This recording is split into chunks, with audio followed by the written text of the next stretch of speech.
Hey you guys, welcome back to another video. It is Shamira, and as promised, I'm here to do a video on evaluation and management services. If you guys have your CPT books, feel free to go along with me through them or just watch the video because that's probably easier. When it comes to studying your CPT book, I think it's best to go section by section rather than trying to tackle the entire CPT book. Like start with a section and then move on to the next one once you kind of understand what's going on with the section that you just read. So for evaluation and management services, this is the very first section. Even though the codes start with 99, these codes are the most commonly used codes. So I guess they felt as though it would be best to have them in the very front section. I do have an outline or documents that will be available to you guys. I'll leave them in the description box and down in the comments if you guys would like to purchase. It's great for studying. But yeah, let's just jump right into this video. So the very first thing that you want to review when it comes to evaluation and management services are the guidelines. Underneath E&M guidelines overview, it says the E&M guidelines have sections that are common to all E&M categories and sections that are category specific. And what they mean by that is for categories, and I have my notes here on the side. So what categories are office visits, hospital visits, and consultations. So that's going to be the information that you get in green. So a category, like for example, would be hospital inpatient services. And then on this page, we have office or other outpatient services. These are categories. And then subcategories would be, for example, new patient, established patient, and let me turn the page, subsequent observation care, initial hospital care. So that's what they're talking about when they say that there are guidelines specific to certain categories. So your office outpatient guidelines are going to be different than hospital visits and their guidelines. So I hope that makes sense.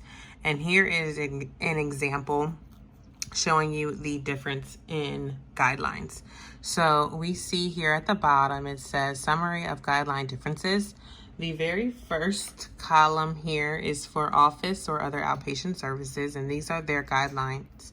And then you have other E&M services, and you see hospital observation, hospital inpatient, consultations, emergency department. These are their guidelines, and they're different. So when it comes to history and exam, the history and exam is not used in order to choose your E&M service for the office visit. However, for hospital visits, you do need to have a key component. You have to use key components in order to figure out the history and exam. And what those components are like extended, brief, is it expanded problem focus? Those are the terms that they're talking about when they say key components. But for office visits, you do not need to have those elements. And then you have medical decision making. For office visits, you can either go by medical decision making or you can go by the total time of the encounter. And then for hospital visits, you have to figure out the level of medical decision making. If you choose to go by time, you have to have 50% or more, or the time spent has to be 50% or more of the encounter. What is it? Counseling and coordinating has to be 50% or more of the total time spent. That's the right verbiage. So for example, time, you may use medical decision making or total time for office or outpatient services. But then when it comes to hospital visits or nursing facilities, rest home, I always get tripped up on this word domiciliary,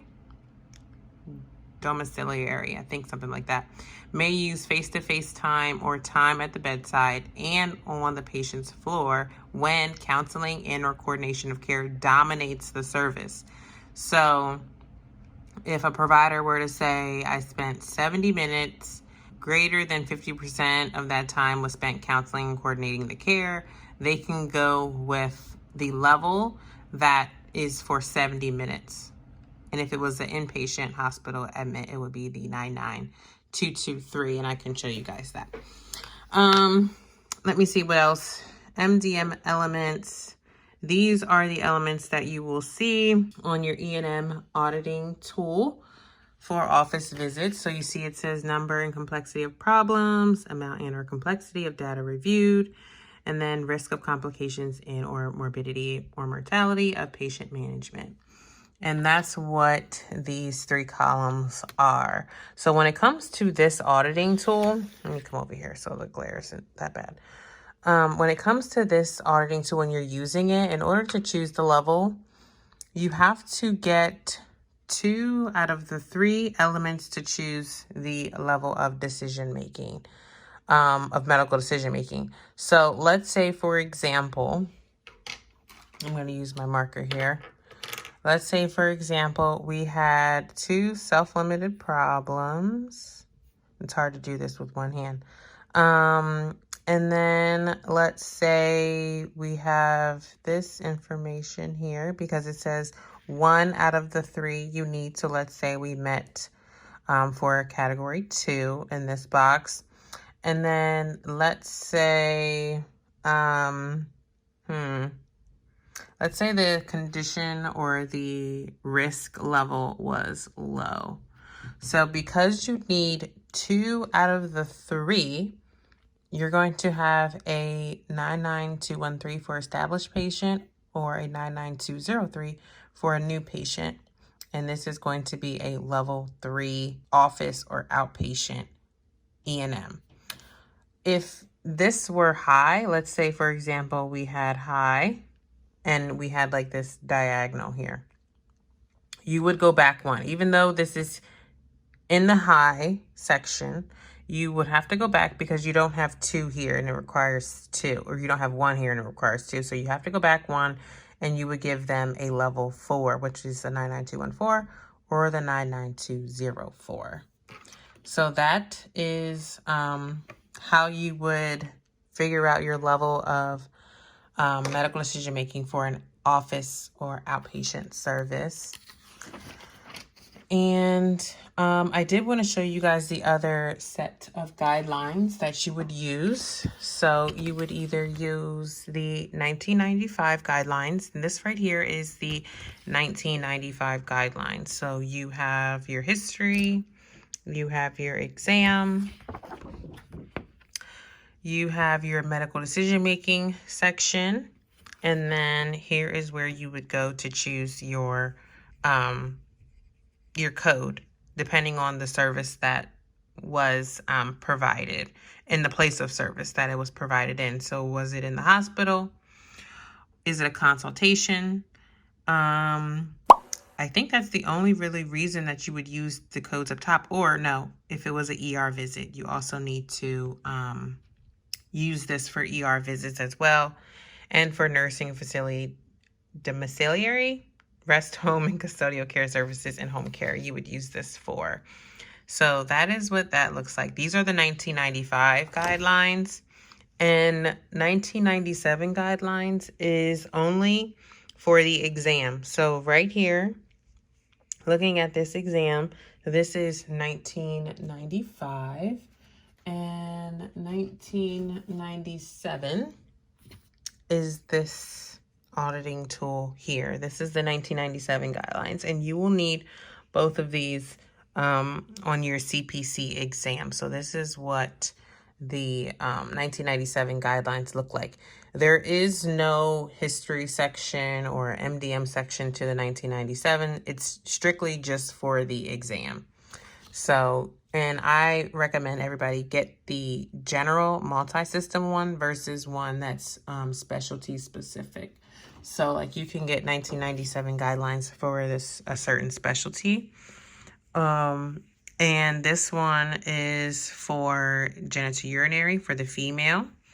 This is the 1997 guidelines for that. So like for me, since I do OB, I could use this one to level out the exam. But I literally just use my 1995 guidelines. I don't even use 1997 unless I'm really trying to get a higher level. I will try and use 97, but it's like 80% of the time I come up with the same level and I'm not able to get anything higher.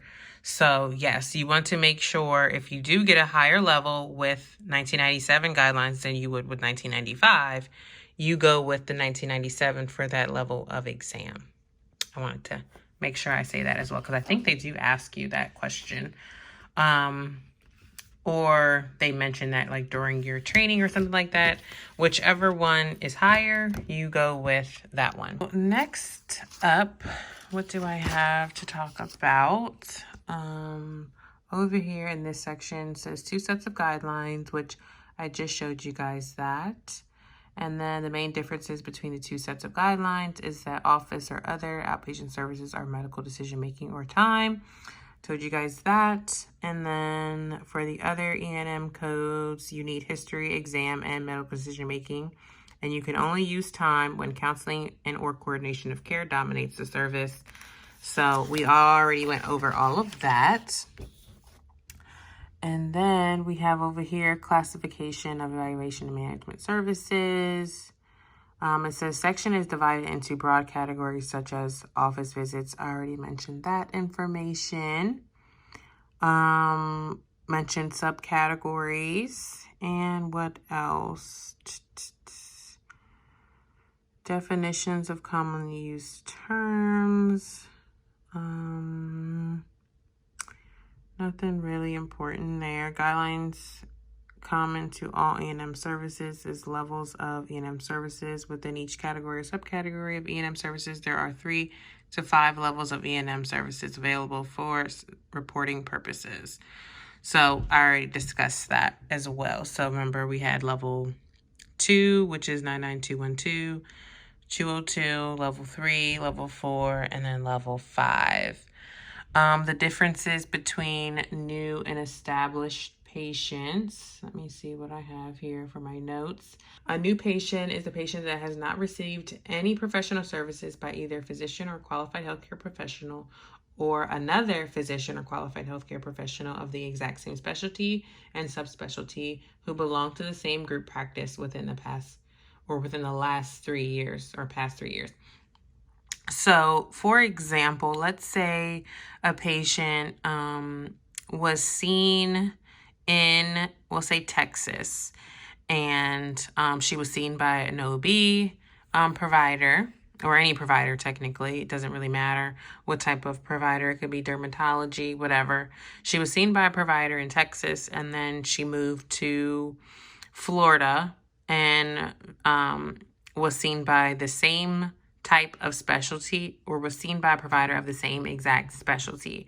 Both of those providers would bill a new patient if she was seen to them for the very first time. Just because they're the same specialty, that new provider in Florida would not say, okay, I need to bill established because you already received care from somebody from the same specialty. These are 2 separate practices, 2 separate group practices, I guess I can say. So they both need to bill a new patient. Now, let's say the patient was seen by a provider from a practice and he was out. Like, let's say he was out on medical leave, right? And then the patient came into the exact same practice, but seen a different physician or a provider from the same practice. That provider, just because this is his first time or her first time seeing them, cannot bill a new patient. It's an established patient because they are in the same group practice. So that is an example for new versus established. Let me see. Established patients have received care within the past 3 years by the physician or other qualified healthcare professional or another from the same specialty or subspecialty. So that's the example I had just given you guys. And now I think we are good with new versus established. let me see here. Then we have time. It's beginning with CPT 2021, except for 99211. Time alone may be used to select the appropriate code level for the office or outpatient E&M service. So them just stating the amount of time can be used to choose your E&M service. Now, depending on the time, let's say they have 10 minutes or maybe 15 minutes. What's a good example? Let's say they have 20 minutes, for example, but they do all of the work that meets for a moderate. You do not want to just go by 99213 because they have 20 minutes. If they meet, let's say we have this circle, we have this circled, and we have this circled. You don't want to just say, okay, let's build 99213 because they have 20 minutes. If the medical decision making meets a moderate level, you need to go with the 99214 because this will be considered downcoding. You do not want to downcode if the documentation meets a higher level. So make sure you guys don't just go by time. You want to review the documentation to see what is the medical decision making as well. Let me turn the page. And then here is some more information on total time for office or other outpatient services. I'm not going to read each of these because these you guys can read on your own. And then here's the guidelines for hospital observation and other services. So let me just go ahead and jump to guidelines for office or other outpatient E&M services. Oh, one thing that I did want to show you guys is on the next page. No, we must have passed it. Okay, no, we did not pass it. Okay, so here are the guidelines for office or other outpatient E&M services. And let me see. We have history and or examinations, number of complexity of problems addressed at the encounter. And what this information is, it's just going into details of what is on this auditing tool. So if you're not sure about something, you have questions, they give definitions to those. So the definition of a problem that is addressed. They tell us what the meaning of a minimal problem, self-limited, a stable chronic illness, acute uncomplicated illness. And it just shows you guys that right here is minimal, self-limited, acute uncomplicated illness, stable chronic illnesses. They go down the list, and here are all the definitions for those. So read through those if you guys have not already, and you have your auditing tool and you're not really sure what exactly some of these examples mean. So they are provided in your CPT book. Let's see, and that's the back section. So then we have instructions for selecting a level of office or other outpatient services. So they tell you how to do that, and I already showed you guys how to do that because you need 2 out of the 3. If you are going by MDM or if you're going by time. So again, we can flip it. Let's say, for instance, we have these 2 here, like I have circled, but they document that they spent 30 minutes. You can bill 99214 because that's higher. So whichever one is higher, you always want to go with that one. And I hope I said that for the other one. Yes, I think before we had 20 minutes and MDM was here. We went high. If you have medical decision making, that is a 3, but the time meets a 4, you go with that one. So in my opinion, I love when they have time because that's just, so easy. But because medical decision making can be, confusing to figure out sometimes. But always go with the one that gives them the higher level. And then here's a table that I was hoping that I did not pass. If you guys don't have your auditing tool yet, your E&M guideline tool, whatever you want to call this thing, it is in your CPT book, the exact same information. However, they do not have the prolonged care information that is on the back. And I'm going to go over this in just a second. So all of this information that is in your book is actually on here as well. And you can get all that right there. And then we have time again, and then unlisted, and then there's some clinical examples as well. So let me turn, where is it? Clinical examples of codes are provided to assist in understanding the meaning of the code. It says see Appendix C to get those clinical examples if you guys are interested in finding some evaluation and management services examples. What's on my next page? I think my next page is the beginning. Yes, for office or other outpatient services. So I'm not going to level out any E&M cases with you guys in this video because, one, I don't have any questions to review with you guys or any cases to review with you guys to choose E&Ms. But here are our new patient codes. And then here are our other new patient codes. And then these are the established patient codes starting at 99211 and then coming over to 99215. So let me go back to explain this prolonged service information here on the back because you may or may not have it on your exam. But I was just curious because as I was reviewing this information yesterday, I noticed that G2212 is a code that I'm guessing CMS has or wants you to use for prolonged office or other outpatient evaluation management services.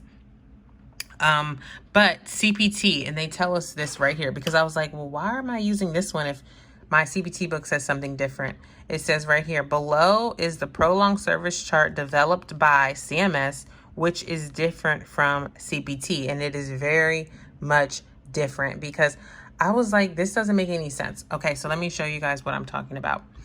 It says the description of G2212 is as follows: prolonged office or other outpatient evaluation management services beyond the maximum required time of the primary procedure, which has been selected using total time on the date of the primary service. So it's for each additional 15 minutes by the physician. So if I look at 99205 or 99215, we'll just look at 99205. We see here it says the maximum amount of time is 74 minutes. Per CMS, in order to bill for prolonged care, if you add 15 minutes to 74, that is 89 minutes, right? So if the provider document a total time of 88 minutes, he missed it by 1 minute. You can only report 99205 only. That's it. I know he spent a lot of time, but it has to be 89 to 103 minutes in order to bill both services. So when it comes to CPT, if I go over to 99417, that is their prolonged service code for office visits. It's 99417. Where is it?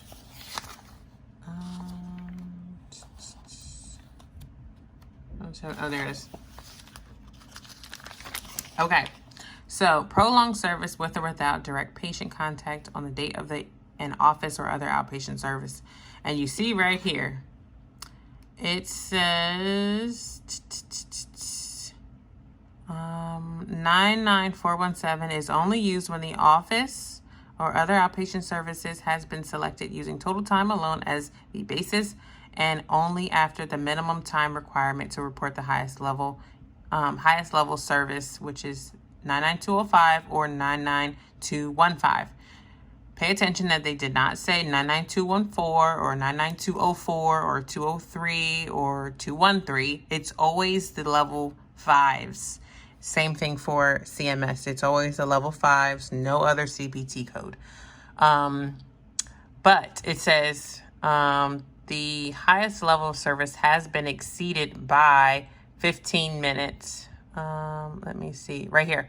I think I read it too fast. Minimum time required to report. Sorry, guys, if I'm just all over the place. Okay, so let me back it up and just explain to you what they're saying here, because they say minimum time. So remember, 99205. Now I have to go back. The minimum time for 99205 is 60 minutes. Okay? So if they document 60 minutes, you only report 99205. But if they document 75 minutes, that is 1 minute over the maximum allowed amount, right? 75 minutes, they can report both the E&M and prolonged service. Do you see that right here? 75 minutes to 89 minutes, they report both. Whereas CMS said that they have to be in the range 89 minutes to 103 minutes in order to bill both. So I'm not sure how it's going to be, how you'll be questioned on this, or if you'll even be questioned on it on the exam, because I think there's only like 8 or 10 questions for E&M. So you might not even be tested on this, but I did want to explain that because I saw this and I was like, this is not making any sense. If I look here, it's saying 15 minutes over the maximum amount, so beyond the maximum, but then CPT says 15 minutes beyond the minimum. So yeah. Okay, so that is what I wanted to talk about when it comes to prolonged care. The next thing I want to bring up was there was a section for split shared visits, and I wanted to explain that with you guys. If I can find the page where they mentioned it. I think it's over here. Okay, so right here, this information here for shared or split visits. When you have a physician or other qualified healthcare professional, they're working together, providing care to the patient face-to-face or non-face-to-face, you can combine both their times in order to choose the E&M service if you are billing based off of time alone. So yes, it's 2 different providers, but they are from the same specialty and they're working together on the same patient. You can combine their times together. That is what this information is saying here. The only difference to that is when, let's say, for instance, both of them are meeting with the patient or family member. You cannot say, okay, since we're both standing here talking to the patients and provider A spends 10 minutes and provider B was there for 10 minutes as well. You can't combine both of those and say, okay, we have a total time of 20 minutes. That is 10 minutes. You guys cannot combine that type of time. Let me see, what else did I want to talk about? We went over prolonged. Oh, I wanted to go over services that are separately reported. So here on the next page underneath counseling, it says services reported separately. So when you're billing for another service in addition to your E&M service,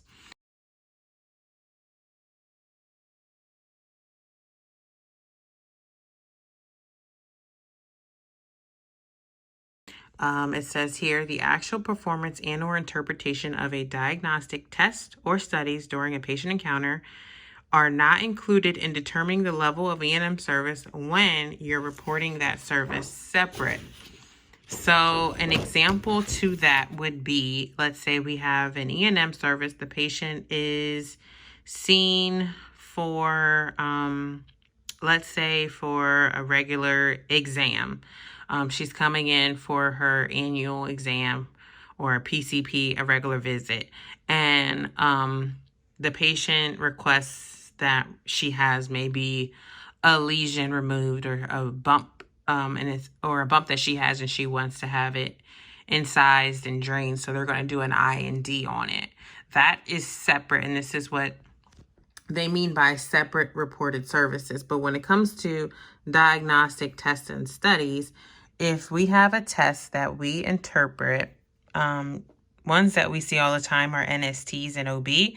If they are interpreting the test and they are billing for it, the 59025, you cannot circle this right here. You cannot circle independent interpretation of the test because you're billing for it separately.